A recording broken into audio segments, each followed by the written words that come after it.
کہ ہم foreign direct investment لے کر آ رہے ہوں, اپنی ایکسپورٹس بڑھا رہے ہوں, اپنی ریمیٹنسز بڑھا رہے ہوں, اپنے صوبوں کے ساتھ مل کر ٹیکس کلیکشن کے نظام کو بہتر بنا رہے ہیں. رضا بھائی مجھے بات بتائیے پلیز, ایک طرف بلاول بھٹو زرداری صاحب حکومت کو اوپن آفر دے رہے ہیں کہ میں سروسز پہ ٹیکس جمع کر کے آپ کو 3,000 ارب اضافی دوں گا, نہیں دوں میرے پیسوں سے کاٹ لینا, no problem.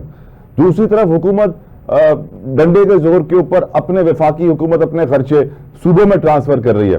Don't you think کہ حکومت کو تھوڑے ہوش سے کام لینا چاہیے اور بلاول صاحب کی آفر ایکسیپٹ کر لینی چاہیے؟ اس سے ون ون سچویشن ہے دونوں کے لیے. لیکن دونوں صورتوں میں جو ہے نا یہ فیصلے ریاست میں کرنے ہوتے ہیں طلبائی, اور ہمارا آئین کا آرٹیکل 7 جو ہے وہ ریاست کو ڈیفائن کرتا ہے. اس میں نہ صرف وفاقی حکومت ہے بلکہ صوبائی حکومتیں, اسمبلیاں, یہ سب شامل ہوتے ہیں.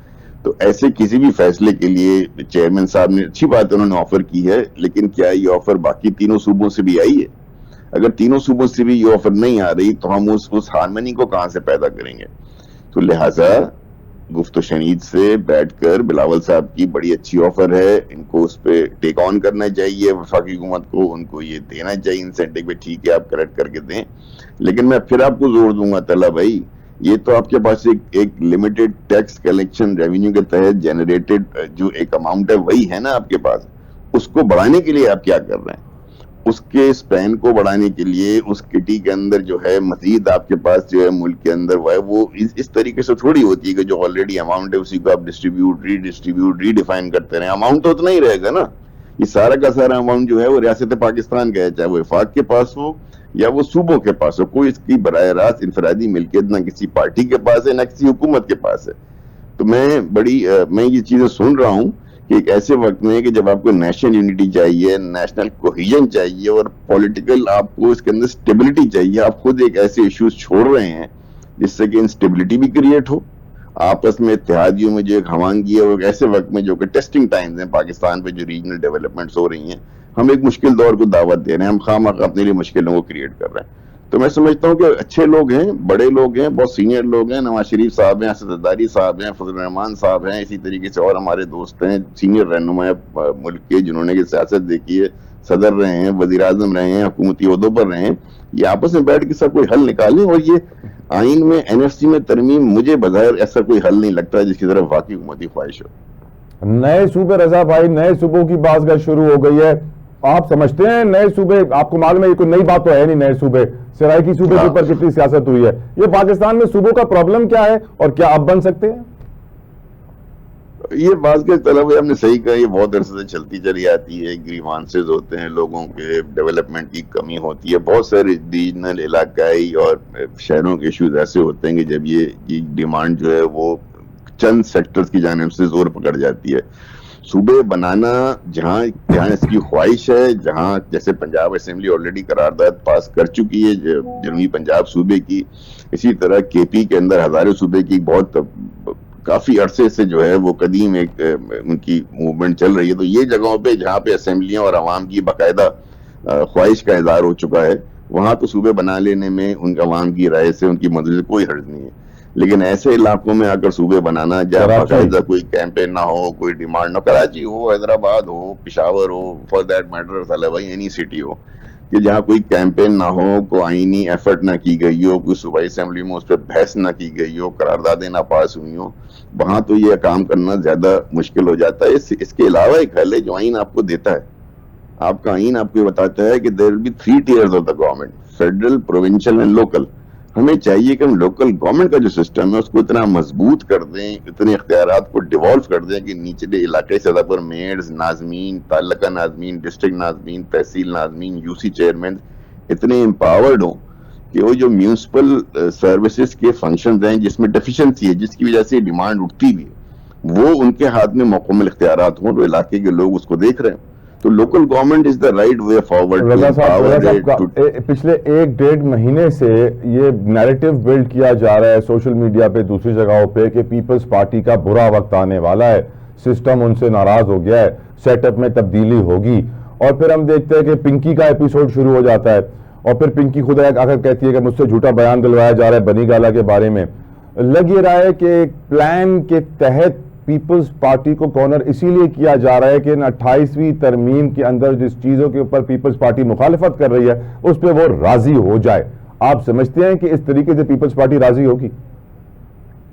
آئی ڈونٹ نو, لیکن پنکی والا معاملہ بڑا انٹرسٹنگ ہے طلب بھائی. میں سوچ رہا تھا کوئی مجھ سے سوال, لیکن جس دن وہ اریسٹ ہوئی ہیں اور کورٹ میں پیش ہوئی ہیں اس سے پہلے مجھے کوئی ایک انویسٹیگیٹو رپورٹنگ یا ریسرچ بیس رپورٹنگ یا ایون خبر بتا دیں جو پنکی کے حوالے سے کسی اخبار میں چھپی ہو, کسی میڈیا پر آئی ہو, کبھی بھی نہیں. تو یہ سارے صحافی دوست, صحافی بھائی اور میڈیا اینکر کیا سو رہے تھے؟ آج وہ بڑے بڑے ذرائع کو سامنے رکھ کر بڑی پیچھے کی باتیں کر رہے ہیں کہ ایسا ہو گیا تو ویسا ہو گیا. یہ سب کہاں تھے؟ یہ تو سب اس کے اریسٹ ہونے کے بعد اگر وہ ویڈیو سامنے نہ آتی کورٹ میں جس طرح سے وہ محترمہ چل رہی تھی تو یہ ساری باتیں ویسی چلتی رہتی آتی ہیں. تو یہ تو ایک الگ سٹوری ہے. لیکن جہاں تک بازگشت کی بات ہے, یہ ہوتا ہے. Peoples Party is very much in the constitutional framework of the country. President صاحب جو ہیں وہ کانسٹیٹیوشن عہدے پر ہیں, سینٹ کے چیئرمین پیپلز پارٹی کے پاس ہیں, گورنر ہیں, 2 صوبوں کی گورنمنٹ ہے. تو جو بھی اس طرح کا خیال کر رہا ہے وہ بیسیکلی ایک بہت بڑی انسٹیبلٹی کی طرف سوچ رہا ہے جس کا شاید ان کو اندازہ نہیں کہ جمہوری طور پہ عوامی سطح پر سیاسی سطح پر کتنا تلاطم کریٹ ہو جائے گا. تو کیا وہ یہ چاہتے ہیں, جو بھی یہ سوچ رہے ہیں کہ پولیٹیکل انسٹیبلٹی ہو, یا وہ چاہتے ہیں کہ آپس میں باہمی افہام و تفہیم کے ساتھ بیٹھ کر جو ہمارے پاس آلریڈی جیسا میں نے آپ کو بتایا ریاست کے عہدیداران مسلم لیگ اگر وہ سوچ رہے ہیں کہ ہم نے جس طرح پی ٹی آئی کو پیک کیا ہے, جس طرح ہم نے پی ٹی آئی کو پیک کیا اسی طرح پیپلز پارٹی کو بھی کر دیں گے تو پھر حضور؟ سر عوامی جماعتیں, میری اپنی جو تجربہ ہے, میرا ذاتی ایکسپیرینس ہے کہ عوامی جماعتیں جو ہیں نا وہ ہائی ہینڈیڈنس سے ختم نہیں ہوتی ہیں, نہ کبھی پیچھے ہوتی ہیں. ہاں وقتی طور پہ سر ایم کیو ایم بھی اپنے آپ کو عوامی جماعت کہتی تھی, الطاف حسین پیک ہو گئے, پی ٹی آئی کا بھی اپنی آپ کو عوامی جماعت کہتے تھے, پیک ہو گئے. نہیں سر, پیک تو کوئی بھی نہیں ہوتا. یہ ہمارا ہونا چاہیے کہ پیک کرنے کا صرف ایک طریقہ ہوتا ہے اور وہ طریقہ ہے لیجیٹیمیسی آف پاپولر ووٹ. جب تک کہ آپ کا پاپولر ووٹ کسی کے خلاف نہیں چلا جاتا اور پاپولر ووٹ کسی سے خود اپنے تئیں واپس نہیں لے لیتے, یعنی کہ عوام یہ فیصلہ نہیں کر لیتے, جب تک کسی پارٹی کے پاس ایک بھی کارکن زندہ رہے گا وہ پارٹی زندہ رہے گی. تو مقبولیت جو ہے نا وہ تھرو قبولیت سے نہیں ہوگی, آپ ختم نہیں کر سکتے. قبولیت اور مقبولیت کو الگ الگ رکھیں, آپ کہہ رہے ہیں مکس نہ کریں. نہیں, ساتھ بھی ملا لیں, لیکن وہ اگر ساتھ بھی چل رہی ہیں تو کوئی حرج نہیں ہے. ہمارا ایک ہائبرڈ سسٹم ہے نا طلع بھائی, یہ تو سب ایکسیپٹ کرتے ہیں, موجودہ گورنمنٹ بھی کرتی ہے. تو ایک قبولیت, ایک پارٹنرشپ بھی رہتی ہے, لیکن مقبولیت جو ہے نا وہ بڑا سگنیفیکنٹ فیکٹر ہے کسی پولیٹیکل پارٹی کے لیے. وہ لوز اسی وقت ہوتی ہے جب عوام کے دلوں سے وہ پارٹی اتر جاتی ہے. آخری سوال حضور, انٹرنیشنل فرنٹ پہ ڈیولپمنٹس کے حوالے سے پاکستان کا رول بہت امپورٹنٹ ہے. کرنٹلی محسن نقوی صاحب ایران میں ہیں, ایران نے خود کہا ہے کہ اس وقت جو ڈائلاگ ہو رہا ہے اس میں پاکستان بڑا کلیدی کردار ادا کر رہا ہے, ان کی وجہ سے ڈائلاگ آگے بڑھ رہا ہے. آپ کی نظر میں, کیونکہ رضا بھائی میں دیکھ رہا ہوں کہ 2022 سے روس والی جنگ جاری ہے, 2023 سے آپ کی غزہ کے اندر نسل کشی جاری ہے, بچپن سے انڈیا کے ساتھ جنگ جاری ہے, بچپن سے کشمیر کا مسئلہ چل رہا ہے. مجھے لگ رہا ہے اب ایسی جنگیں شروع ہو رہی ہیں جو کبھی ختم نہیں ہوں گی اور پوری دنیا بھی مل جائے تو ان کو ختم نہیں کر پائے گی. آپ کا اوپینین؟ آپ صحیح کہہ رہے ہیں. انٹرنیشنل لیول پہ خاص طور پہ 2 ریاستوں, اور وہ بھی سوورن ریاستوں, قدیم ریاستوں جیسے ایران کی ریاست ہے یا امریکہ کی ریاست ہے جو کہ سپر پاور بھی ہے, معاشی بھی سپر پاور ہے, وہ ایٹمی طاقت بھی رکھتی ہے, اسلحے کا بھی, ویپنز کا بھی اس کا جو ہے دنیا میں نمبر 1 ہے. تو ایسے ملٹریلی آپ نمبر 1 ہے. تو ایسے وقت میں جبکہ سیز فائر ہوا ہو تو سیز فائر کو اتنا لمبا عرصہ نہیں ہونا چاہیے بغیر ایگریمنٹ کے نتیجے پر پہنچے ہوئے. تو میں سمجھتا ہوں کہ لیٹ ہو رہا ہے, اس کو جلدی ہو جانا چاہیے, کیونکہ اس انٹرنیشنل کانفلکٹ کی وجہ سے, جس کی وجہ سے کہ انرجی کرائسس دنیا میں پیدا ہو گیا ہے, فیول کرائسس دنیا میں پیدا ہو گیا, ایوری ہاؤس ہولڈ, ہر گھرانہ, چاہے وہ امیر ہو, چاہے وہ غریب ہو, چاہے وہ مڈل کلاس ہو, وہ افیکٹڈ ہے.